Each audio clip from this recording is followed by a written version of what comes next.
Leave my house! My son's voice thundered through the walls, sharp and merciless. His face was twisted in a way I had never seen before, his eyes burning with something colder than hatred. My chest hollowed, my world cracked. Those words cut deeper than any knife could.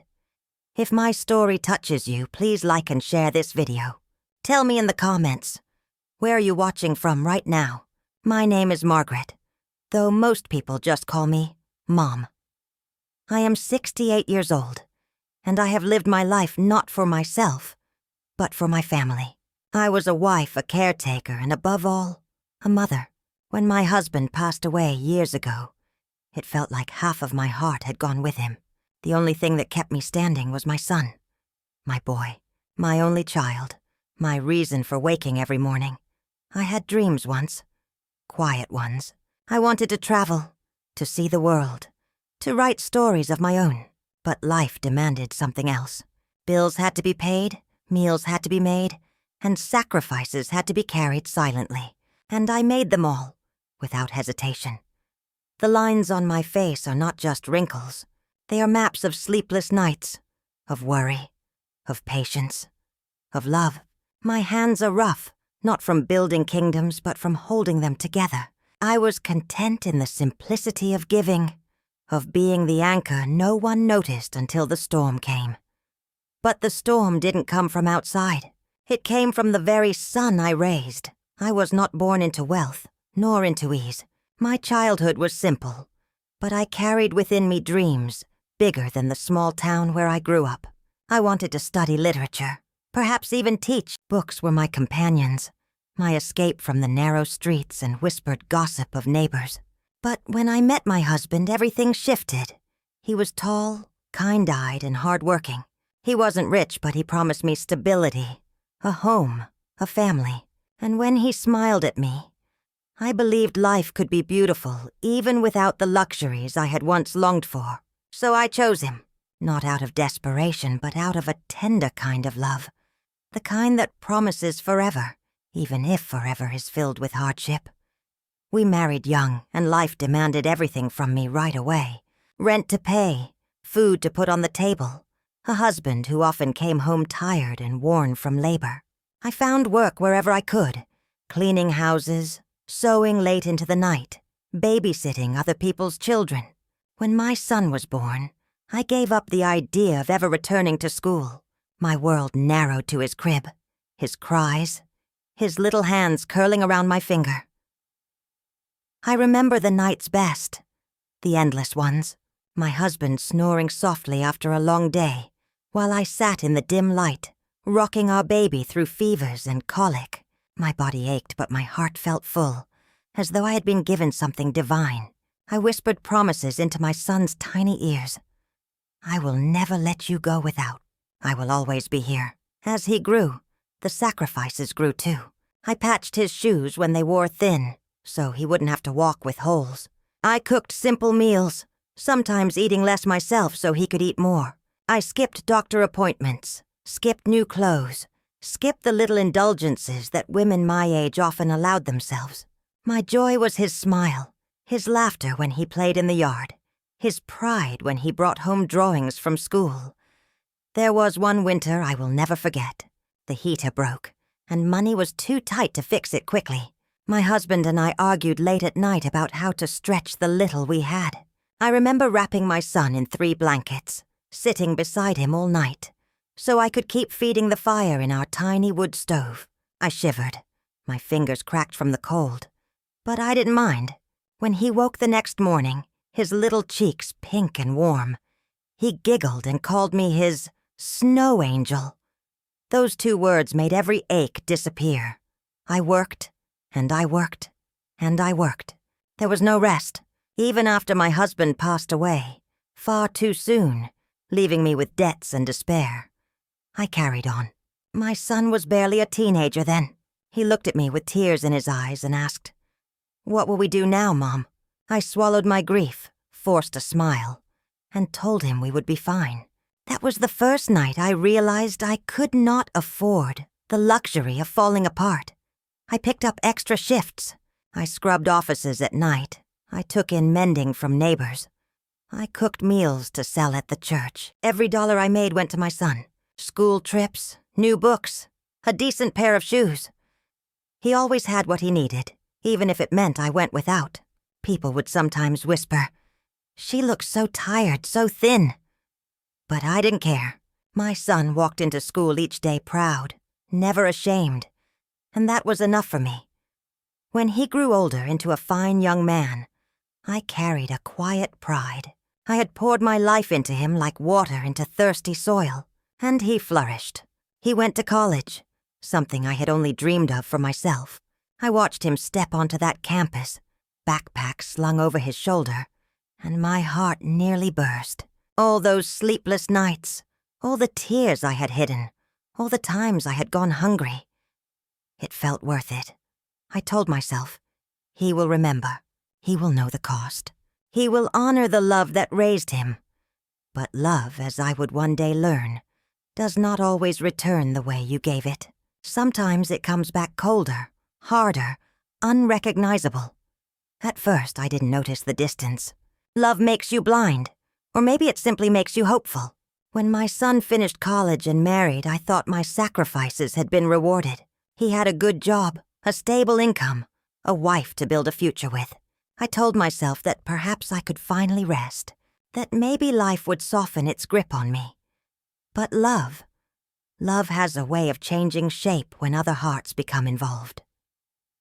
The first cracks were small, almost invisible. He stopped calling me every evening the way he used to. Instead, I'd hear from him once every few days. When I asked if he was busy, he'd laugh and say, "Work's just a lot, Mom. You wouldn't understand." I brushed it off, telling myself that young men needed space, that it was natural.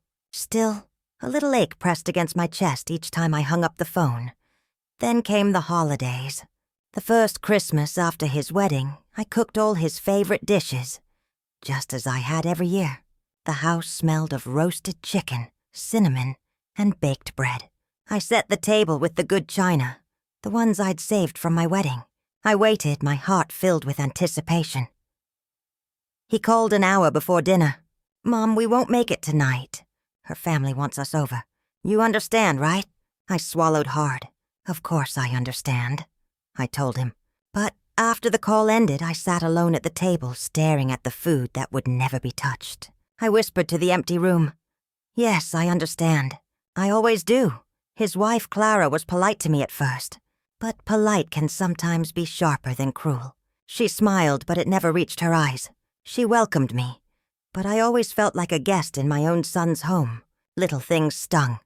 Her correcting the way I seasoned food, her sighs when I stayed too long, her way of addressing me not as Mom, but as Margaret.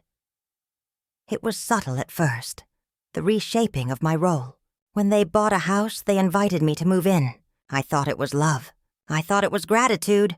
But soon I realized it was more convenience than care. I became the unpaid housekeeper, the quiet babysitter for when they were busy. I remember one afternoon in particular. I had cooked dinner, scrubbed the floors, and folded their laundry. My back ached, my knees throbbed. But when my son walked in, he didn't notice. Clara barely said thank you. They sat at the table, ate the food I had prepared, and chatted about their day, as though I wasn't even there. Invisible. That's what I had become. Phone calls turned into curt text messages. Visits turned into obligations. My son would sometimes say, "Mom, don't meddle," when I offered advice. Or, "You wouldn't get it," when I asked about his work. Each word chipped away at me, tiny fractures spreading through the bond I had thought was unbreakable. One evening, I overheard them in the kitchen. Clara's voice was sharp, like glass cutting through air. "She's always here, James. I need space. Don't you?" My son's reply was low, almost a whisper. "She means well. But yeah, sometimes it's too much." I stood frozen in the hallway, my hands trembling. I had never wanted to be a burden. I had only wanted to help, to love, to give. But in that moment, I realized that my presence, once his safe place, had become an inconvenience. Still, I stayed silent. Silence had always been my shield. I told myself not to intrude, not to cause trouble. I thought, if I love quietly enough, maybe they won't notice me. Maybe they'll remember who I am. But silence, I would learn, is sometimes mistaken for weakness. And love, when unappreciated, can curdle into something bitter. The cracks widened slowly, painfully. A missed birthday call, a forgotten Mother's Day, a gift card shoved into an envelope with no words attached. These were not grand betrayals, but each one was a pebble added to the weight pressing against my chest. And yet, even as I felt myself fading from his world, I held on. I held on because I believed in him, in the boy I once rocked to sleep, the boy who once clung to my skirts and called me his angel. I told myself he was still in there somewhere, hidden beneath the hardness that life, and maybe his wife, had carved into him. I had no idea then that the cracks would soon split wide open, tearing apart everything I had ever believed about love, family, and sacrifice. Because the words, "Leave my house," were waiting for me in the near distance, sharp as a blade, final as a slammed door. It happened on a Tuesday. Strange, isn't it, how ordinary days can carry the weight of your undoing? There was no storm outside, no warning, no dark skies to mirror the pain about to unfold. The sun shone brightly, and yet, inside that house, my world was about to collapse. I had just finished folding laundry, his shirts neatly pressed, the way I always did when he was a boy. I carried the basket down the hallway, humming softly to myself. The scent of soap clung to the fabric, the smell of care, of routine. I set them on his bed, and that's when I heard it. Clara's voice, sharp, cutting. "She doesn't belong here, James. She's smothering us. This isn't her house. It's ours." I froze, the basket still in my hands, my heart beat painfully against my ribs. And then, his reply, my son's voice, the very same voice that once begged me not to leave his bedside when storms scared him as a child. "You're right, she's too much sometimes." The words struck like a slap. I stumbled back, almost dropping the basket. I wanted to believe I had misheard, but the silence that followed told me I hadn't. I stepped into the living room. My voice trembled. "Too much?" They both turned, startled. My son's face shifted. Guilt flickered, but then it hardened. Clara crossed her arms, defiant. And then, the moment I will never forget, he looked me straight in the eye, his jaw tight, and he said it. "Leave my house." At first, I thought he was joking. My lips parted in disbelief. A nervous laugh caught in my throat. "What did you say?" His tone grew louder, sharper. "I said, leave my house, Mom. This isn't your home. You've overstayed. You make things difficult." My knees weakened. The room swayed. I clutched the back of the chair to steady myself. Clara's eyes gleamed with something almost triumphant, as though she had won a battle I never knew I was fighting. "Difficult," I whispered. My voice sounded so small, even to me. After everything, memories flashed in my mind. His first steps, the winters I stayed up tending to his fevers, the nights I went hungry so he could eat, the sound of his little voice calling me his angel, all of it condensed into a hollow ache. "I don't want to argue," he said, his voice colder now. "Just pack your things and go. Today." Something inside me shattered. The son I had carried, raised, sacrificed for. He was gone. Or perhaps he had been fading for years and I had refused to see it. I didn't cry. Not then. The tears stayed trapped, burning behind my eyes. Instead, I turned quietly and walked to my room. I opened the closet, hands trembling as I reached for the old suitcase. It was the same one I had used on family trips long ago, when life still held laughter. As I folded my clothes, I ran my hand over each fabric like it was a piece of memory. The scarf my husband had given me. The sweater I had knitted for myself one winter when money was scarce. The little framed photo of my son at age 5, grinning with missing teeth. I packed in silence. Each zip of the suitcase sounded like a nail sealing a coffin. Clara lingered in the hallway, arms crossed, watching me. Not a word of comfort, not even a pretense of kindness. My son stayed in the living room, avoiding me, as though I were already gone. When I finished, I lifted the suitcase. It felt heavier than it should have, weighted with more than clothes, weighted with 30 years of love and sacrifice, condensed into a single cruel dismissal. I walked to the door. My son finally appeared, his face expressionless. I wanted, oh, how I wanted for him to stop me, to say he didn't mean it, to pull me into his arms like he used to when he was small. But he didn't move. He just stood there silent.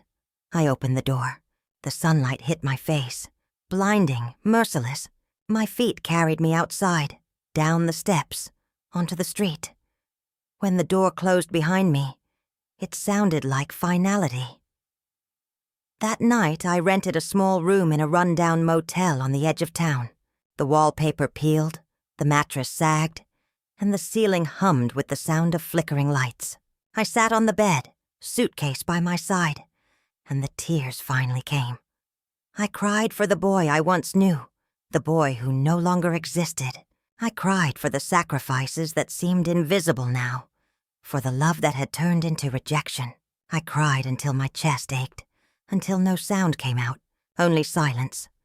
And in that silence I whispered the words I never thought I would say. I have no home. The motel room smelled faintly of damp carpet and bleach, the kind of place people passed through, never stayed in. A single lamp buzzed dimly on the nightstand, casting a sickly yellow glow across the walls. I sat on the edge of the bed, my suitcase still unopened, my hands folded in my lap like a stranger waiting to be told what to do.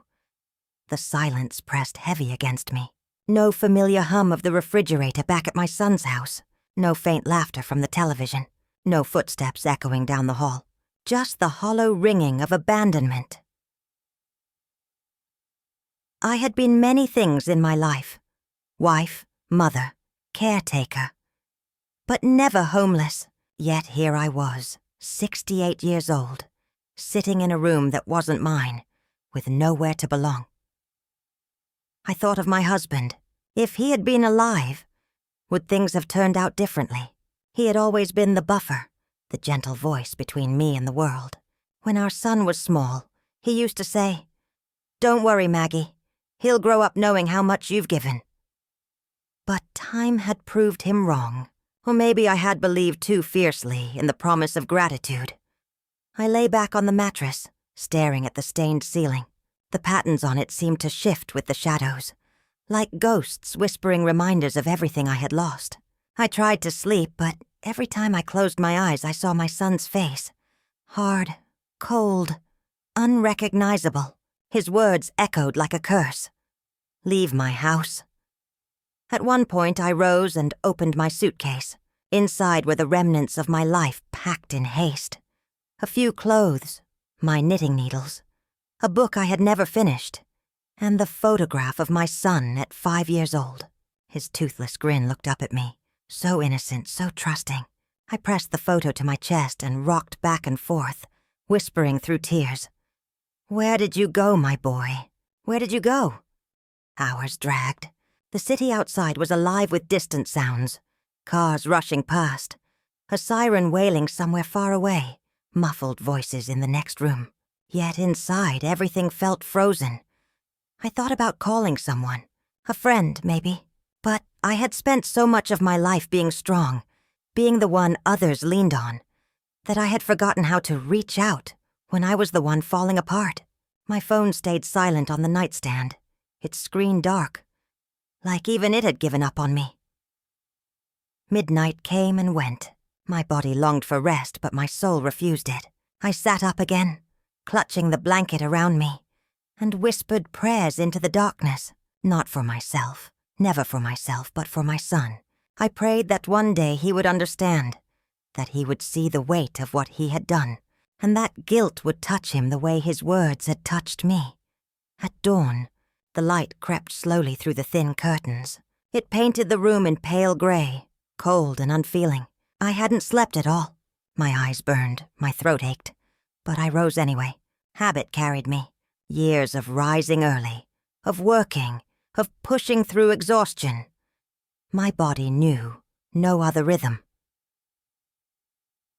I stood at the window, watching people outside begin their day.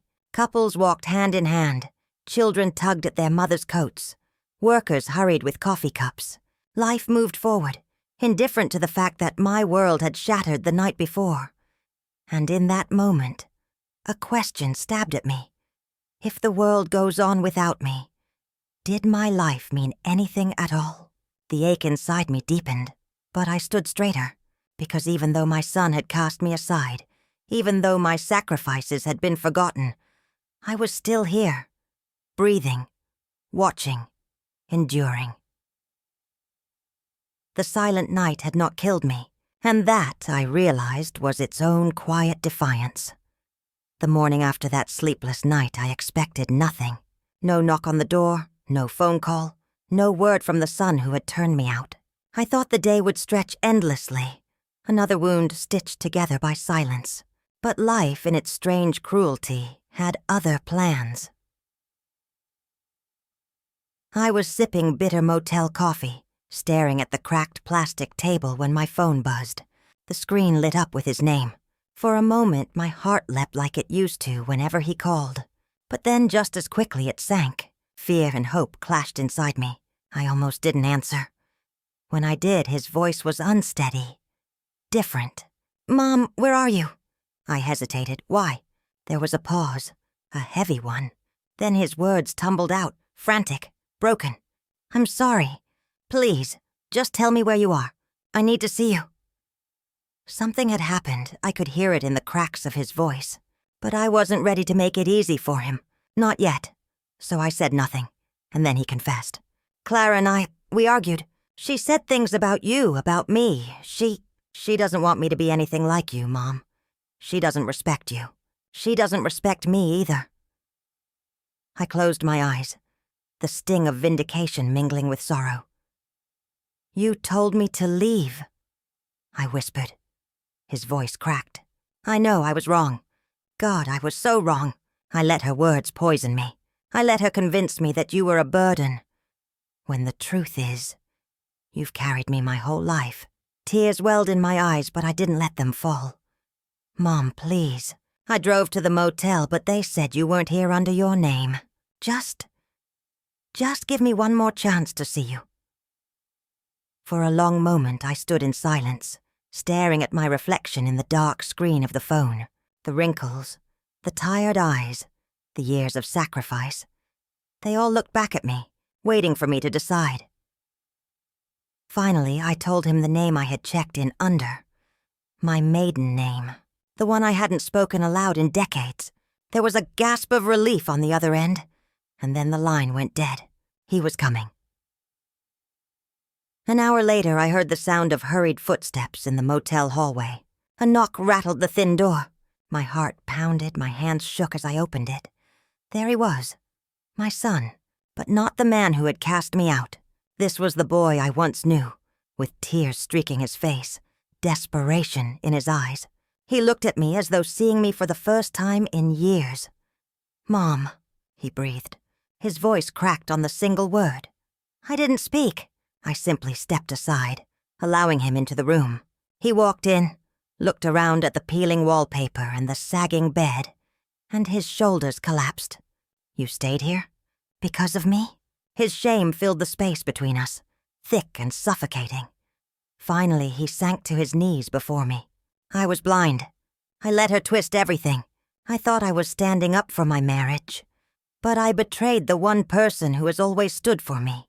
I don't deserve your forgiveness, but I'm begging for it anyway. The sight of my grown son, broken and pleading, carved me open. For a moment, I wanted to gather him into my arms, to let all the pain wash away. But then, the memory of his voice, sharp, merciless, telling me to leave, echoed in my mind. So I stood still, silent, watching him. It was not cruelty. It was justice, a quiet, necessary justice. He wept into his hands, and for the first time in years, he looked small again. My silence was not rejection. But it was not forgiveness either. It was the truth he had to sit with. Because love, once shattered, cannot be mended with a single apology. He stayed kneeling on that faded motel carpet far longer than I expected. His sobs slowed, but he didn't rise. It was as though the weight of his choices pinned him there, crushing him lower with every breath. I watched in silence, my arms crossed, my body trembling. Not from weakness, but from a strength I hadn't known was still inside me. "Say something, Mom," he finally whispered. His voice was hoarse, broken, almost childlike. "Anything, please!" But I didn't rush to comfort him. My whole life I had filled silence with reassurance. I had mended hurts, patched wounds, carried burdens that were not mine. This time I let silence stretch between us, heavy and suffocating, a mirror of the silence I had been forced to live in. He lifted his head, his eyes red. "I was wrong. I let her convince me you were in the way. She told me that you would ruin our marriage if I didn't put you out. And I listened." His voice cracked again. "I betrayed you." Finally I spoke. My words came slow, deliberate. "Do you know how it feels, James, to give your whole life to someone, only to be told you're too much? To be told to leave as though you were never part of the foundation you built?" He bowed his head lower. "I know now. I feel it in my chest and it burns." I studied him. The same boy I once cradled against my shoulder. "No, you don't know. Not yet. Because unlike you, I never once turned my back on you. Not when I was exhausted. Not when I was hungry. Not when the world fell apart after your father died. I stayed. Always." Each word was a blade, but I wielded them softly, without raising my voice. My calmness cut deeper than anger ever could. He pressed his palms against his eyes, groaning as though my silence and my words together were too much to bear.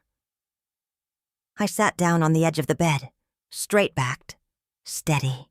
"You cannot erase what you said. You cannot undo the way you looked at me. Like I was a burden instead of your mother." His shoulders shook. I hate myself for it. I let that sit. Not out of cruelty, but because he needed to carry it. Regret is a teacher no comfort can replace. When he finally raised his head, there was no defiance left. No trace of the man who had once stood tall and commanded me to leave.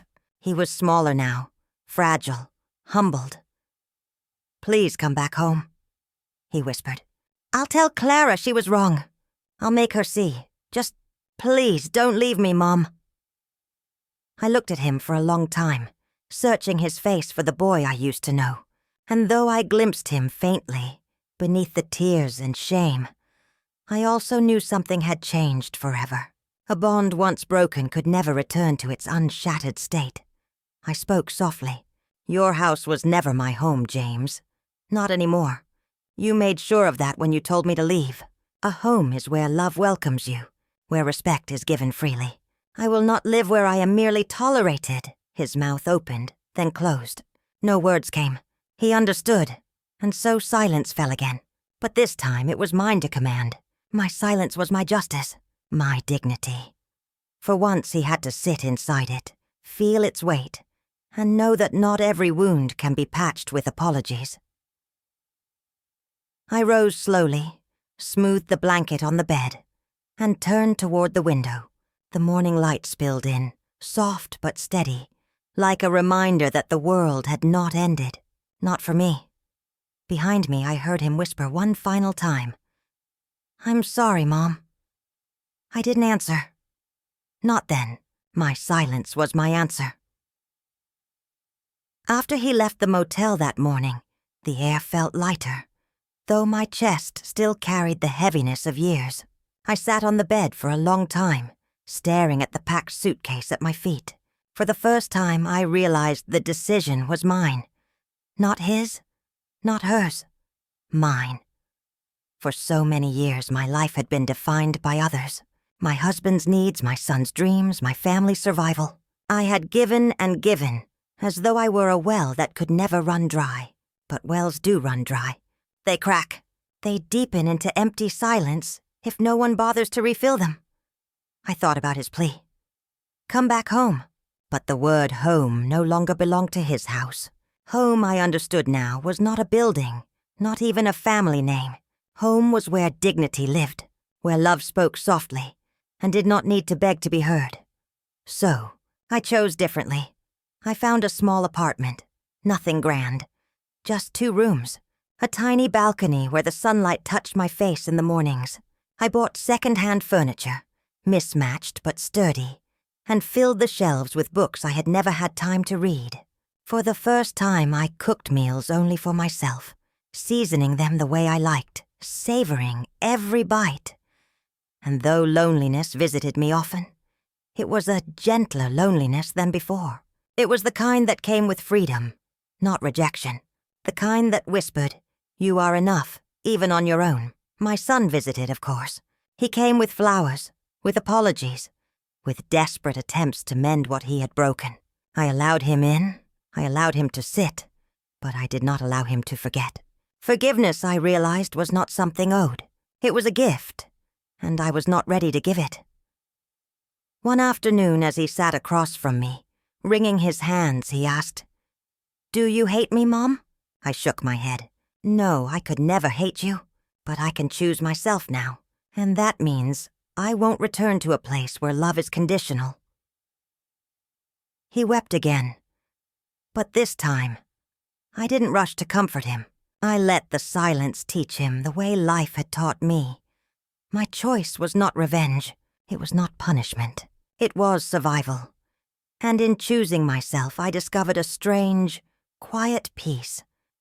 When I look back on everything now, I see my life not as one long tragedy, but as a series of lessons carved deep into the skin of my soul.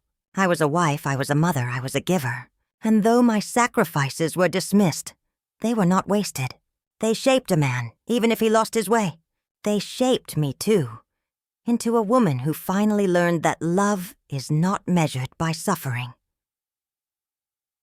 There is a saying I once heard in church.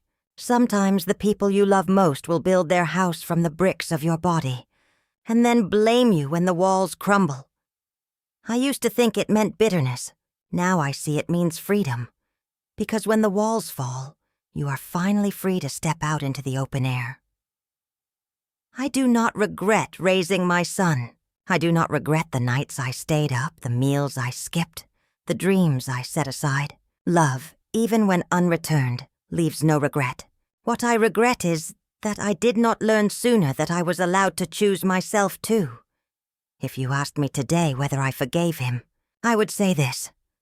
I forgave enough to let go of the hatred, but not enough to forget the lesson.